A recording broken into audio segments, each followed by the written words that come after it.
Salut à toutes et à tous, je reviens aujourd'hui dans cette nouvelle vidéo pour vous présenter mon classement de mes lectures de 2022. Ce sera le plus gros update lecture de l'année, d'ailleurs le seul update lecture de l'année.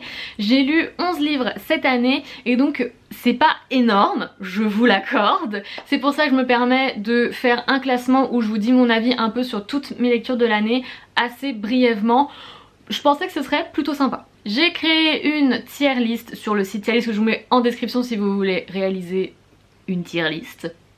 J'ai repris ce qu'il y avait écrit sur les autres listes des autres booktubeurs puisqu'en fait je voulais créer la mienne version ultra originale mais je n'ai pas d'imagination donc j'ai repris celle des autres. Ça va du vert où c'est bof bof, après il y a jaune clair où c'est ok mais ça manque de piment, il y a sympatoche, j'adore et coup de cœur ultime de l'année 2022. Donc c'est parti. Donc le tout premier livre que j'ai lu en cette année 2022, il s'agit de l'essai féministe Réinventer l'amour de Mona Chollet, comment le patriarcat sabote les relations hétérosexuelles.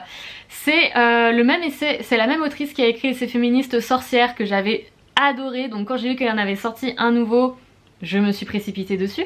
Alors un essai féministe c'est pas facile à classer, enfin je peux pas le classer comme je classe un roman, parce qu'il n'y a pas de personnage et tout, et je trouve que dans un essai, qu'il soit féministe ou non d'ailleurs, c'est assez difficile puisqu'en fait on aborde plein de sujets différents, donc forcément il y aura des sujets qui vont plus nous parler que d'autres, mais globalement j'ai bien aimé cette lecture, c'était sympatoche. Voilà, donc si vous aimez les essais féministes, je vous le recommande parce qu'il est vraiment bien fait. Il y a pas mal de trucs qui nous parlent, enfin qui moi personnellement m'ont parlé en vue de mes expériences. Et bah voilà, je vous invite à aller le voir si vous voulez avoir mon avis. J'ai fait un wedding vlog dessus, je vous mettrai la miniature du wedding vlog par ici. Et je vous mettrai aussi le lien en description. Deuxième lecture de l'année, il s'agit du Sang et la Sainte Jennifer L. Armentrout. Je sais pas quoi vous dire. Ça a été, je crois, ma plus grosse déception de 2022, donc je le mettrais dans bof bof, même si bof bof est un euphémisme pour ce roman. Mon avis, alors je l'ai trouvé, déjà j'ai trouvé que l'univers était pas construit de manière simple à comprendre, j'ai pas tout compris. Apparemment il y avait une histoire de loup-garou et de vampire, mais c'était pas appelé loup-garou ni vampire, donc vraiment j'ai pas suivi, j'ai eu beaucoup de mal à suivre cet univers fantasy qui était, je trouve, assez mal expliqué. Le personnage de Poppy était cool, le personnage de Poppy était cool, mais en présence de son garde là, comment il s'appelle, Okwei, elle est, enfin Poppy, dès qu'elle est avec ce mec là, c'est plus la même, c'est une lavette, je n'aime pas, et en fait dans ce bouquin, j'ai détesté la relation entre Poppy et Okwei et ce mec. Je l'ai trouvée affreuse, extrêmement dominatrice de la part de Okwei sur Poppy, extrêmement toxique, il n'y a rien qui allait dans cette relation. Et en plus, en même temps que je lisais Le Sang et la Cendre, j'étais en train de lire Réinventer l'amour de Mona Chollet, qui dénonce un peu toute la toxicité des différences hommes-femmes dans un couple. Alors là, mais j'étais servie avec ce bouquin-là, c'était l'exemple type de tout ce qui n'allait pas.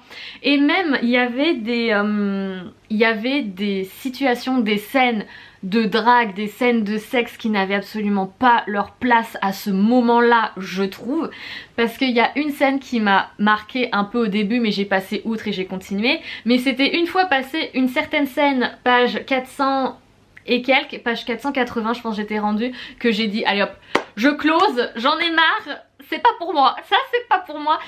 Mettre des scènes de sexe juste pour faire vendre, ce n'est pas mon délire. Je suis pas du tout roman fantasy, romance mi-fantasy, je n'adhère pas. Surtout que là j'ai trouvé que l'histoire autour de cette romance était pas extrêmement bien construite.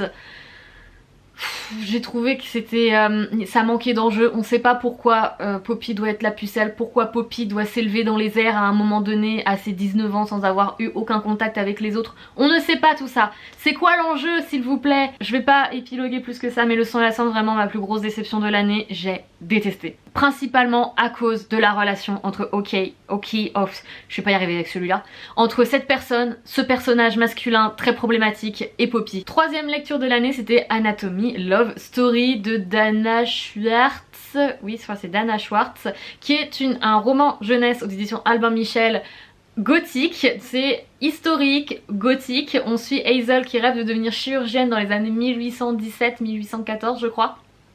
Et elle va essayer d'entrer dans une école pour devenir chirurgienne, seulement c'est une femme. Et vous vous doutez bien qu'à l'époque, ça se passe mal pour elle. Donc elle va faire appel à Jack qui lui déterre des cadavres pour les vendre du coup aux chirurgiens pour qu'ils s'entraînent. Et Hazel va lui demander de lui déterrer des cadavres extrêmement frais pour pouvoir s'entraîner. Et on va suivre un petit peu tout ça. J'ai énormément aimé l'ambiance un peu gothique, un peu glauque qui se dégageait de ce bouquin là. J'ai eu beaucoup d'attaches pour les deux personnages de Hazel, même si on suit beaucoup plus Hazel que Jack. Love story moyen, pour moi c'est pas vraiment une love story ou extrêmement légère en toile de fond tellement loin que tu la vois un petit peu floue, mais pour moi c'est pas vraiment une love story.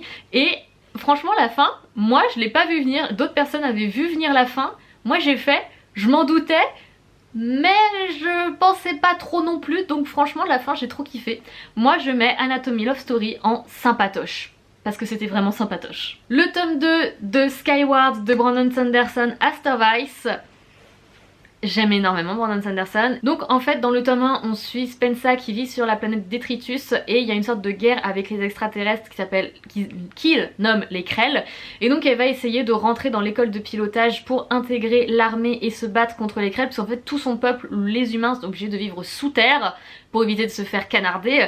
Et on va lui mettre des bâtons dans les roues parce qu'en fait son père était un traître, c'est la fille d'un traître et on ne veut pas d'elle dans l'armée. Donc ça c'est le plot du tome 1.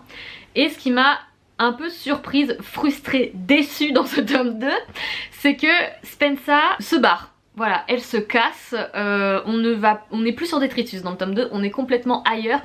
Donc vraiment le début du bouquin m'a pas mal frustrée parce qu'on voit plus les personnages du tome 1. Et c'est complètement d'autres enjeux, c'est complètement un autre univers, d'autres personnages, tout est nouveau sauf qu'il y a toujours Spensa. Et ça a un lien avec le tome 1 quand même, avec cette fameuse guerre entre les humains et les Krell. Mais du coup ça m'a surprise quoi, moi j'avais pas spécialement envie qu'elle se barre, ou alors je pensais que l'auteur allait faire moite-moite. Un côté elle se barre, un côté elle retourne à Détritus voir ses potes. Pas du tout, c'est tout le tome 1, Spensa est barrée. Et donc une fois passée la frustration, une fois passé voilà, ce petit côté amer du je ne vais pas revoir mes personnages préférés du tome 1, ça allait. Franchement c'était cool, ce tome 2 était vraiment cool, j'ai pris énormément de plaisir, les scènes de bataille dans l'espace sont épiques comme d'habitude. Et ça a été une excellente lecture. Une fois passée cette frustration, on découvre plein de trucs, on découvre des trucs politiques qui se passent, des toutes nouvelles intrigues, de tout nouveaux enjeux. Franchement, Astervice, j'ai adoré. Une fois la frustration passée. Autre lecture, Les salauds gentilshommes de Scott Lynch. Et ça a été une lecture excellente, compliquée. Là je trouve que la plume est compliquée à comprendre, compliquée à lire, pour moi en tout cas. Il faut vraiment se concentrer, c'est écrit une sorte de vieux dialecte moyenâgeux, mais vraiment, bon là ça se trouve je vais en rebuter plus d'un, mais moi j'ai trouvé que c'était compliqué à lire parce que j'ai des troubles de la lecture. Mais ça se trouve pour vous ce sera hyper simple. Mais c'est vrai qu'il y a des tournures de phrases, il fallait que je m'y reprenne à plusieurs fois. Ce livre est bourré d'humour, franchement. En fait la plume, dès le prologue, même si elle est pas simple, elle m'a happée. J'ai tout de suite su que ce bouquin j'allais l'adorer. Ce truc m'a happée. Bon attends, je vais le classer tout de suite le bouquin. Hop, c'est le gentilhomme dans j'adore. J'ai adoré. Le personnage de Locke était un personnage excellent. En fait il réfléchit, mais quand toi t'as compris ça, Locke il a fait tout ça derrière, ça veut dire qu'en fait tu suis son plan, tu suis un peu la surface de son plan, et quand tu découvres pourquoi les méandres de son plan, que les petits rouages s'emboîtent les uns dans les autres, ce que j'aime énormément dans un roman, c'est ça que je veux quand je lis, c'est comprendre qu'en fait l'auteur nous a caché un truc mais qu'en fait derrière c'est un truc de malade qui nous a préparé. Ça c'est ma passion dans les bouquins, je l'ai eu dans Les salauds gentilshommes. Locke est un personnage excellent, lui avec son gang, il y a une sorte de bromance avec tous les membres de son gang. Et si vous voulez avoir mon avis plus en détail et même connaître le plot un petit peu des salauds gentilshommes, je vous invite à aller voir mon wedding vlog, je mettrai la miniature par ici. Vous avez tout mon avis en détail sur Les salauds gentilshommes, que franchement ça a été une excellente lecture. Celle qui devint le soleil ensuite, voilà. pour moi c'est au même niveau que Le sang et la cendre, mais pas vraiment, parce que Le sang et la cendre j'ai abandonné parce que vraiment il y avait des trucs trop problématiques pour moi que je ne supportais pas, alors que Celle qui devint le soleil, je me faisais gravement chier dans cette lecture. J'arrêtais vers la page 200, mais rien, il se passe rien, c'est dans une Chine un peu moyenâgeuse. On suit une petite fille qui prend la place de son frère parce que son frère est promis à la grandeur et elle est promis au rien du tout, puisque c'est une femme. Et donc elle prend la place de son frère et toute l'intrigue va être déjà de la suivre, enfin le suivre du coup, et qu'on ne découvre pas qu'en fait de base cet homme est une femme. Et c'est un peu tout le plot dans une vieille Chine moyenâgeuse où il y a les Mongols qui ont envahi la Chine et tout. Mais mis à part le fait de je suis le quotidien de machin qui essaye de se cacher en tant que femme, bah sans plus quoi, je me suis un peu ennuyée. Après je me vois pas donner un avis extrêmement constructif parce que bah, j'ai pas lu tout lu, j'ai même pas lu la moitié en fait. Je m'ennuyais beaucoup trop, donc j'ai décidé de stopper ça, de stopper mon calvaire à la page 200 ou alors à la page 130. La vie invisible d'Adi Larue. Bah écoutez les gars, coup de cœur ultime, c'est mon livre préféré de toute l'année. Je pense que ce livre est rentré dans mon top 5 de mes meilleures lectures de toute ma vie. Et ce top n'a pas bougé depuis au moins 2019. C'est pour vous dire à quel point c'est un petit top extrêmement select. J'ai adoré, j'ai adoré, j'ai adoré. Ça a été un coup de cœur ultime, tout simplement. On suit Adi qui est née dans les années 1600 et quelques et qui est complètement flippée de ne pas vivre tout ce qu'elle a envie de vivre avant de mourir. Donc elle va passer un pacte avec une entité, une sorte de démon qui va lui offrir l'immortalité. En échange de quoi, plus personne ne se souvient d'elle, les gens l'oublient, elle ne peut casser absolument rien, elle ne peut plus écrire, ou alors tout ce qu'elle écrit est effacé, elle n'a plus aucune trace sur le monde, mais elle vit éternellement. Et ça va énormément peser à Adi, elle ne pourra plus dire son prénom, elle ne peut plus dire qui elle est, vraiment, elle est rayée de la surface de la Terre alors qu'elle vit sur cette Terre éternellement. Genre le choc quoi. On la suit jusqu'en 2014 où elle rencontre Henri, qui est la toute première personne sur cette terre à se rappeler d'elle. Et en fait j'ai adoré parce que à ce moment là l'autrice est très intelligente. Tout au long du bouquin on sent à quel point c'est important pour Adi, à quel point elle a quelque chose s'est arraché en elle au moment où vraiment plus personne se souvient d'elle. Et au moment où Henri, elle se rend compte que Henri se souvient d'elle. Et on a vu que c'était tellement important pour elle que du coup ça rend ce moment mais émotionnellement mémorable. Je vous jure, alors moi les bouquins, je suis très peu attachée émotionnellement aux livres. Je ressens pas des masses d'émotions. Ce qui m'intéresse le plus dans les livres c'est, comme je vous l'ai dit, toute la machinerie, tous les rouages qui s'emboîtent et l'histoire qui prend une ampleur qu'on n'aurait pas imaginée. C'est ça moi qui m'inspire le plus dans les bouquins. Mais celui-ci m'a fait vivre des émotions de dingue. J'ai cru que j'allais pleurer, mais jamais de ma vie je pleure pour un livre, pour un film ou pour quelque chose d'autre. Donc ce bouquin m'a très clairement explosé la rétine. J'ai ensuite poursuivi avec Cytonic, le tome 3 de Skyward de Brandon Sanderson, que je mets au même niveau que le tome 2. J'ai adoré cette lecture. Mais j'ai quand même ressenti la frustration du tome 2. Ça veut dire qu'en fait, à la fin du tome 2, et au début du tome 3, Spensa se rebarre encore ailleurs. On ne revoit plus le tome 1, on ne revoit plus le tome 2, on est complètement ailleurs dans un autre univers. Et en fait, je pense que dans cette saga, faut s'y attendre. Chaque tome, une ambiance. Donc une fois passée la frustration du début, là encore la frustration était très puissante parce que je m'attendais à ce qu'on revienne sur Detritus après avoir exploré la galaxie. Et ben une fois cette frustration passée, on se réhabitue petit à petit à découvrir de nouvelles choses et des trucs un peu plus historiques, un peu plus sur le passé, comment on en est arrivé là, qu'est-ce qui s'est passé, pourquoi genre le grand méchant de cette histoire est le grand méchant et surtout la clé sur comment les combattre, etc. C'est le 3e tome, il y en aura un 4e qui sortira 2023-2024. Le tome 4 sera le dernier tome et cette fois-ci j'espère vraiment que Spensa rentrera sur Detritus parce que sinon je vais péter un plomb. Je veux que cette guerre éclate un max.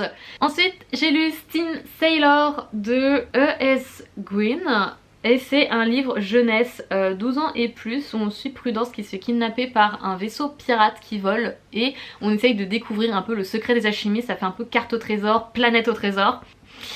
Alors, moi je vais le mettre dans c'est ok, mais ça manque de piment. Et j'en suis désolée, j'ai tout fait pour en parler le moins possible de ce bouquin parce qu'on me l'a tellement conseillé que quand j'ai commencé à comprendre à quel point ça n'allait pas le faire avec moi, je me suis dit oh non, j'ai trop peur de le dire en fait. Il est extrêmement bien noté, ce livre. Il est noté 17 sur 20 sur Livre Addict. Et j'ai vu des commentaires, des avis extrêmement positifs. Mais je comprends pas pourquoi ça l'a pas fait avec moi. L'histoire est chouette. C'est vraiment une succession de petites mésaventures pour arriver jusqu'à un point final. C'est une intrigue extrêmement linéaire puisque c'est un livre jeunesse. Mais moi je trouve que c'est la plume qui l'a pas fait avec moi. Puisqu'en fait l'autrice elle a décidé d'écrire sur un point de vue un peu omniscient. Ce qui crée une distance avec tout le reste des personnages en fait. Et je trouve que en fait les actions, l'intrigue se déroulent de manière plus mécanique qu'organique. Je sais pas si vous comprenez vraiment ce que je veux dire et ça me frustre, mais je pense qu'il y a un petit truc parce que tout était là pour que j'aime. Tout était là pour que je kiffe le bouquin, mais il y a un tout petit truc qui a fait que j'ai pas du tout réussi à accrocher et j'ai été complètement déconnectée des personnages et déconnectée de l'intrigue. Puis j'ai lu Le Prince Cruel. Alors là, il y a toute une vidéo sur la chaîne sur Le Prince Cruel, c'était la vidéo de la semaine dernière que je vous invite à aller voir. Donc, je mets Le Prince Cruel dans C'est ok, mais ça manque de piment pour les 2 premiers tiers du bouquin, qui ont été extrêmement longs, extrêmement pénibles, avec extrêmement peu d'enjeux. Mais le dernier tiers rattrape vachement bien. Je peux pas donner mon avis sur la saga entière puisque je ne l'ai pas lu. Donc je reste purement sur mon avis du premier tome. C'est ok, ça manque de piment. Je pense que si le dernier tome, le dernier tiers du bouquin avait été étiré sur un bouquin entier, ça aurait pu être plus intéressant. Mais là franchement les 2 premiers tiers, ils m'ont tué. Puis ma toute dernière lecture de l'année 2022 a été une petite romance contemporaine spéciale été qui a été une lecture sympatoche, mais j'ai déjà plus aucun souvenir de cette lecture, c'est un truc de dingue. J'ai bien aimé les personnages, c'est L'Anti-Lune de Miel, je sais pas si j'ai dit, c'est L'Anti-Lune de Miel de Christina et Lauren. J'ai bien aimé les personnages, il y avait beaucoup d'humour, mais voilà quoi, j'ai plus de souvenirs. Ça c'est fini, j'ai fermé le bouquin, mes souvenirs sont partis avec. Mais j'ai lu ce livre extrêmement vite puisque franchement il y a une certaine addictivité qui s'est dégagée de ce bouquin. Donc franchement je l'ai trouvé vraiment très sympa. Même si je me souviens même plus de comment s'appellent les personnages. Et donc c'est tout pour ce classement. Si on fait un peu un bilan de mon année 2022, globalement l'année a été plutôt pas mal. J'espère l'année prochaine lire 2 fois plus de livres, c'est-à-dire 20 livres, 22. J'aimerais énormément lire plus de bouquins. Cette année j'ai commencé à lire vers juillet. Franchement j'ai terminé mon premier livre en juillet, c'est pour vous dire. Donc je me dis que si je m'y prends 6 mois plus tôt, je peux lire 10 livres de plus en 2023, ce serait vachement cool. Dites-moi en commentaire quel a été votre livre préféré de l'année, votre plus grosse déception de l'année, combien de livres avez-vous lu cette année? Quoique je sais pas si je veux le savoir parce que je vais peut-être me créer un complexe d'infériorité si vous me dites que vous avez lu plus de livres que moi. Dites-moi tout en commentaire et sur ce, et bien moi je vous dis à très bientôt pour une prochaine vidéo. Salut!